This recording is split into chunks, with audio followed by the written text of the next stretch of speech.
Welcome to another episode of Full Circle with me, Onyx. And today I want to talk about narcissists. And I really feel that people are using the word narcissist to blame other people and maybe to make a fortune, you know, like, so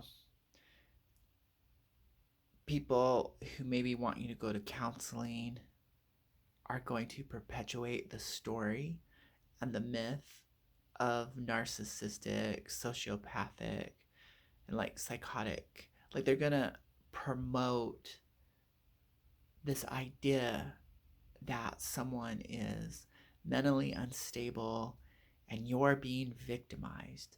And so they're supporting this myth. Is there such thing as narcissism? Yes, and psychopathy and sociopaths and whatever. Yes, but when we really look at a lot of the cases, we're not really taking responsibility for not knowing what we want, being easily persuaded and manipulated. And no one is really talking about, well, you're not clear with what your value system is. You're not clear with your beliefs. You're not clear with who you are and what you want out of life. Therefore, you're vulnerable to be manipulated, used, and discarded by other people. That's all on you. And so, if there's any real coaching, any real therapy, it's going to have to be, how do you sell out? Let's look at your life on how you have created the situation that you're in. And whoa, that's a lot of responsibility. And now I don't have a right to feel angry, or I don't have the right to feel abused. I'm the victim here. It's their fault. You know, so they're not pointing out in psychology that people need a villain in their story. And we actually select the villain, someone who has attributes that we see maybe as powerful, that maybe we envy, that maybe we're jealous of. And we unconsciously select them to play the villain. And then we shit test them. And then when they react, we go, oh, yep, they're powerful, they're abusive. And we dismiss how we were so unconscious and how we shit tested them. So you asked for it. You enlist, you attract narcissistic abuse. You're attracting it through your own weaknesses, through your own sloppy behavior. You're telegraphing with your body language uncertainty, insecurity, ungroundedness, lack of purpose and motivation, ideals that are unrealistic, so they're fanciful. And so this other person comes in, you've attracted it through your own vulnerabilities, through your escapism, through your self-soothing trance. And if nature truly abhors a vacuum, you sucked them in to these open spaces in your mind, in your body, in your life, into your resources. So you've invited a squatter, you invited a freeloader, and what you see, this is law. This is the way life works. It's like, if you don't clean your house, which is a way of claiming your space, then unwanted guests enter. Extra dirt, fungus, mold, mice, rodents, insects, spiders, the things that you don't want in your house occupy it. They assume they just take over that space because you've lost awareness. You're not present fully in your being, in your emotions, in your body. And so how does disease set in? You know, uh, it's because you're not valuing your personal space, the space that you live in. You're not valuing your resources. If you truly valued your time, if you valued your energy, and so spirit in a spiritual kind of metaphysical philosophical way, your enemy is your greatest teacher, but you're not going to get those lessons if you're trying to inflate your victim by inflating the bully, by inflating the monster. The more you put energy. So I'm watching these videos on narcissism, narcissistic abuse, their patterns, how to hurt a narcissist, and all this stuff. And I'm like, can't we just turn this around?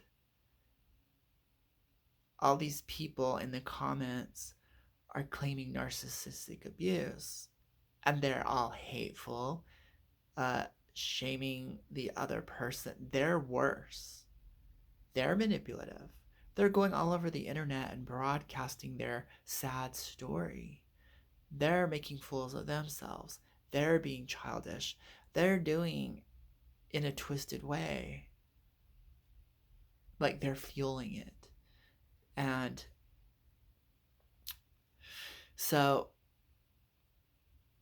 I'm here to say stop. Stop creating witches. Stop creating vampires. Stop creating werewolves. Stop creating stop creating monsters. The scapegoat, the devil, the demon. And so when we look throughout history, when we can't solve things, we blame, the invisible person in the room, the bad guy, the villain, a demonic force. You know, we always have this excuse to blame the other person, and we never really take responsibility for our own behavior. What's interesting is supposedly the narcissist is created by inconsistent caregiving at a very young age. So they see things externally and they're trying to control and create stability using all these tactics, whatever. And so here you are playing the victim, and you now want to fight them. You now want to get aggressive. You now don't want to participate. And I'm like, that doesn't seem right to me. Don't you want your partner to text you, be involved in your life? And if they were feeling unsure about you, like why do they have a reason to feel unsure about you? What in your behavior is inconsistent? They're calling you out on it. They're saying, hey, I notice, a change in your voice. I notice a change in your behavior. I'm not understanding. Why don't you explain it to them? Why are you not reassuring? How come you needed to turn your partner into the monster? You know? And so I don't really feel like we're going to make progress in creating this big word called narcissism and narcissistic abuse and looking that as the reason. I'm going to say maybe that's a band-aid and you need to peel it off and look at the real issue, which could be different values, different motives, from these different belief structures. It could be, different upbringings create different expectations. We all feel comfortable. Our love language is different. And if you can't supply that to your partner, maybe that should be the thing brought up. For some people, being constantly attached is the way of they get validation. For other people, it's words of affirmations. They need that. And if that's not you and you're really clear with yourself, let your partner know. Say, hey, I don't do words of validation. I do lots of loving touch. You know? So it really looks like people get into situations and they didn't do the groundwork, which is slow it down. Let's really get to know each other and see how we work. So, you know, at the love bombing phase, you could be like, this feels great and all, but let's back it down a bit. Go slower and, hey, I really care about you. Let's really talk about your beliefs, your wants, your needs, your ethics, your morality. Do you have any morality? And you do that. So draw out the dating process. And when you're like, hey, I don't really do possession. Love to me is freedom. And they could be like, ooh, that sounds risky. This supposed narcissist, because they're possessive and controlling and need to keep tabs on you at all times because you're so special, right? Uh, they can be like, they're going to see you as a risk and leave. They're going to be like, okay, that's not how I view love. And you could have a discussion because supposedly you're really attracted to each other. Uh, and this is the do your homework investigation phase. Like, everyone has inner child wounding, okay? So it's not one-sided. So this is another thing. When we polarize the experience of like narcissistic abuse or whatever, uh, when we polarize it, saying all you, all me, this and that, right and wrong, good and evil, lies and truth, justice and injustice, when you polarize it like that, it's a game. And you're not the good person. Like, use this other person as a mirror. Go, where am I controlling? Where am I needing constant reassurance? Your constant reassurance language, it could be different. It could be like, you're taking me out on dates, you're showing me off to your family, or you're really loyal to me. That could be a reassurance language. You're so loyal to me that now I feel safe in a relationship and I'm gonna give you what you need. And so we have our own rules of engagement and our own ways of feeling trust, feeling love, feeling secure. And so you really need to speak up more. You need to own your voice. You need to be empowered.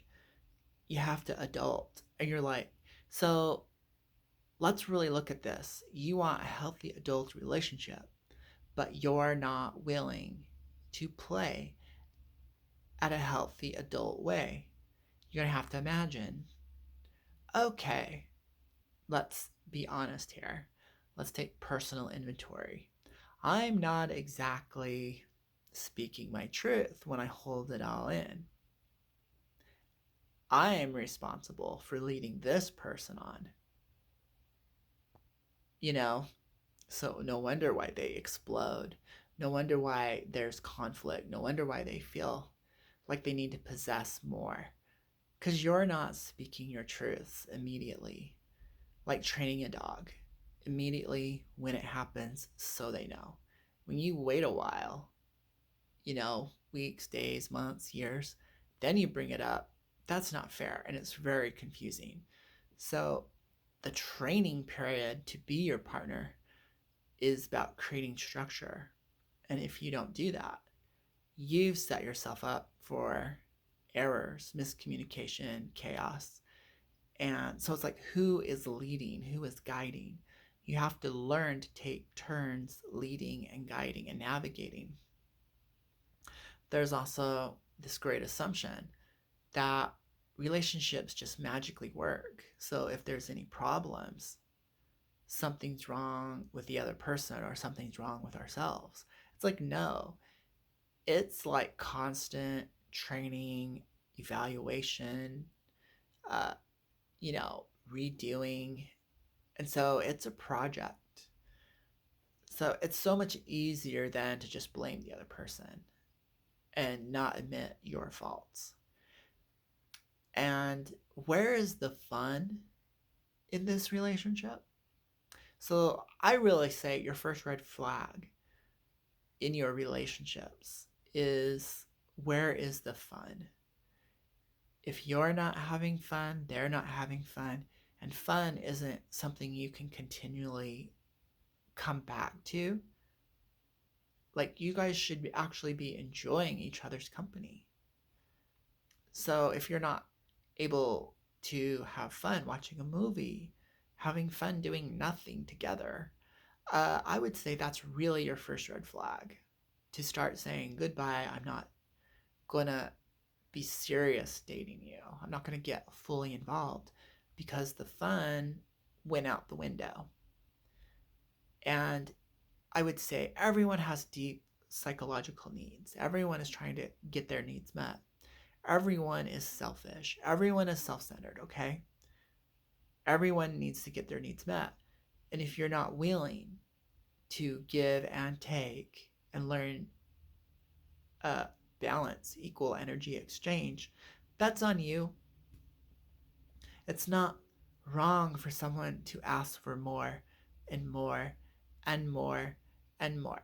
It's wrong for you to say, uh, okay, okay, and then you're depleted. And then you're mad. You need to say, I would love to, but this is all I can give right now. So, not being in charge of yourself is how you probably got yourself into this mess. And then the consequence is we feel guilty, we feel shame, we feel remorse, we feel negative feelings towards ourselves. That's really what's going on. You're like, damn it, I should have followed my intuition. Damn it, I should have spoke up.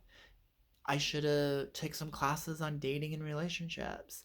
I should I should have solved my own therapy issues with my mom and dad.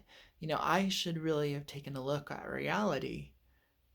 People grow old, die, people have all kinds of problems. I should have, got my head out of the clouds, a bit a little bit more realistic. Why? If you're already insecure, you're already playing the, like, so that's your reason not to own it and feel a sense of shame, guilt, regret. Instead, we push it on the other person and we make them the monster. We make them the bully. Uh, like, really listen to yourself. Really listen. You're mad at the other person because they need more validation. You're mad at that person and you're viewing them as mentally deranged because they have trust issues and they feel like they need to manipulate because they don't know how to get love in a healthy way. In my mind, that sounds really messed up. You're like, that's like being the healer and being mad at every one of your patients that comes to you. That is the reverse of empathy. That is the reverse of care. That is toxic. I would say that's toxic love.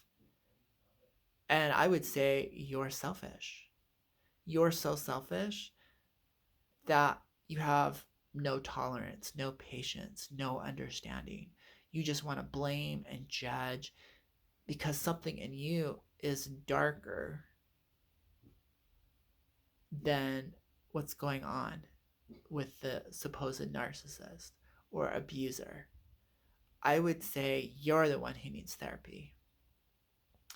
So I'm going to close this video with saying we're in a time period where, we're promoting tolerance for a variety of sexual orientation. We're promoting tolerance for different races, to have a voice and be equally empowered. And so this is a time period where everyone gets to feel included and gets understanding. So if people who have an actual mental disorder, whose neurology has been rearranged through childhood upbringing, don't you think they deserve tolerance? Don't you think that is just as horrible as uh, don't you think that's just as horrible as not being tolerant towards someone's skin color, towards someone's financial status, towards someone's age? Like, mental disease is real. And for you to then bully them and make them the monster, make them the demon, you're not looking at yourself and your own level of intolerance. But we already know why. Because something horribly painful is inside of you, and you don't want to take accountability for that. You don't want to feel the sense of remorse. You don't want to feel the ugliness in you. It's so much easier to say love and light and slap on I'm in the right. That's why you're fighting to be so right. It's because there's no such thing. This is the non-polarized view. You know, it's yin and yang. It's salt and pepper. You know? So you're like, okay, you don't know what you're talking about. You've obviously never gone through that. And I'm like, yes, I have. My first boyfriend, total narcissist. And my current one, total narcissist. And my coworker, supervisor, total narcissist. And do I ignore all the red flags? No. Do I not have compassion for them? No. And so here's the real kicker in the equation. Do I care about myself? Yes. Do I value myself? Yes. And how is it that I can navigate this? Is it fun? No. Do I want to be in these experiences? No. So it does take tolerance, okay? Uh, can I be loving towards these people? Yes. And so, in a really weird way, you kind of have to accept what is, accept the moment, accept what life is offering, and choose to navigate it better. So there's lessons for everyone. It's people learning to get along with people. So, but I was looking back. I'm like, why didn't uh my neglectful narcissistic mother destroy me? Why did my first boyfriend, why did that not destroy me? And I was like, why did this last one not destroy me? And I looked at the pattern and I went, oh, because I had very solid beliefs about how reality works. Like, I believe in meditation. I believe in enlightenment. I believe, I would almost say I'm Buddhist. I'm a non traditional Buddhist. Like, I believe 100% uh, in enlightenment and higher realms of enlightenment. I grew up Christian, so I believe in love. I don't believe in heaven. I don't believe in Jesus. I don't believe in all that. Uh, I call it white man's narrative. I don't believe in any of that. But I do believe in life. I do believe in love. I do believe in care. I do believe in kindness. But it's a value. So then it becomes really clear to see those red flags. And do I tolerate it? Not in my personal space. Or if it comes up, I address it. And so it's like, this is a value of mine. Don't ever uh, talk hateful in a love relationship to me, period. As soon as that goes on, that person's kind of out. You know, don't do derogatory gestures, whether it's joking or whatever, to a loved one. That is a very strong belief. So it gets a very strong counter reaction. So it's like, if you're going to be close to me, uh, no foul language. If you're going to be close to me, I will not be witnessing you abusing other people, abusing the planet, abusing animals, abusing me, abusing yourself. This is not tolerated. So these so this is like foundational beliefs. And because they're so foundation, there's a lot of energy there, which becomes a solid boundary. And it also becomes a level of then disrespect.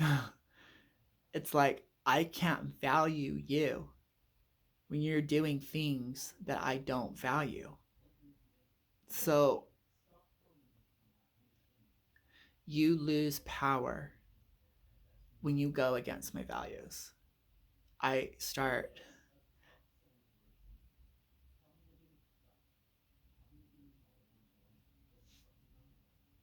So that's the.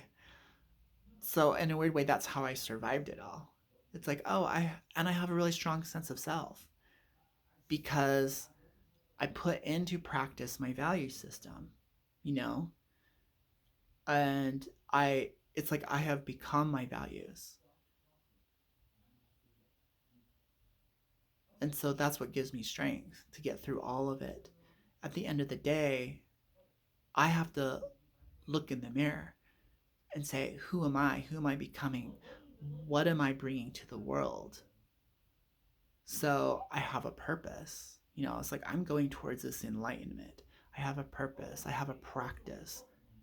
Nothing gets in the way of that. I don't sell out my values and beliefs for anyone or anything. So that was kind of laid down for 20 years, you know, growing up in a Christian background. So a person who just comes along can't uproot that. I have very strong roots. So all they can do is test the the roots. You know, they might break off a few leaves or a few branches, uh, you know, but in the end, there so you're gonna be tested. You're gonna find out what you're really made out of. And you can skip the test and blame other people. You can play the victim, or this could be your wake up call to what are my values? What do I believe in? What is my purpose in life? What am I giving back to the world? These are the things that you should be focusing on instead of the other person. And just own it. Go, okay, I feel bad that I refuse to see the red flags, that I went against my own intuition, that I feel bad that I gave my power away and I didn't speak my truth and I didn't stand up for anything. So basically, I trained the other person to come in and invade my life. That was all me. When you take full responsibility, you get your power back.